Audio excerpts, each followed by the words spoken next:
ગુજરાતમાં પૂર જેવી સ્થિતિ સર્જાઈ શકે છે અને ખેડૂત આંદોલન મક્કમ.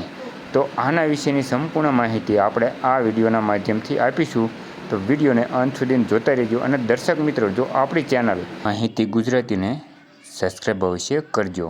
તો તમે અહીં જોઈ શકો છો કે પૂર જેવી સ્થિતિ સર્જાઈ.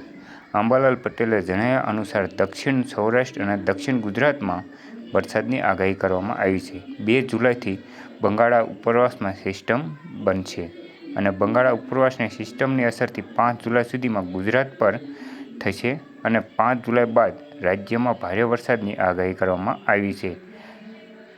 જુલાઈના પ્રથમ અને બીજા સપ્તાહમાં ભારેથી અતિભારે વરસાદની આગાહી કરવામાં આવી છે, જે 7 થી 11 જુલાઈ વચ્ચે રાજ્યમાં ભારેથી અતિભારે વરસાદ અને નદીઓમાં પૂર જેવી સ્થિતિનું પણ નિર્માણ થઈ શકશે.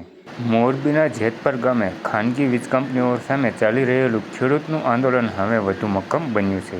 આંદોલન સમેટવા અને સુખદ અંત લાવવા માટે સરકાર દ્વારા મધ્યસ્થનો પ્રયાસ કરવામાં આવ્યો હતો, પરંતુ ઉપરવાસની છાવણી દ્વારા સરકારના આ આમંત્રણનો સવિનય અસ્વીકાર કરવામાં આવ્યો છે અને ખેડૂતો નેતા નિકેત પંચાસાએ સરકાર તરફથી મળેલું બેઠકનું આંદોલન સ્વીકારવાનો સાફ ઇનકાર કરી દીધેલો છે.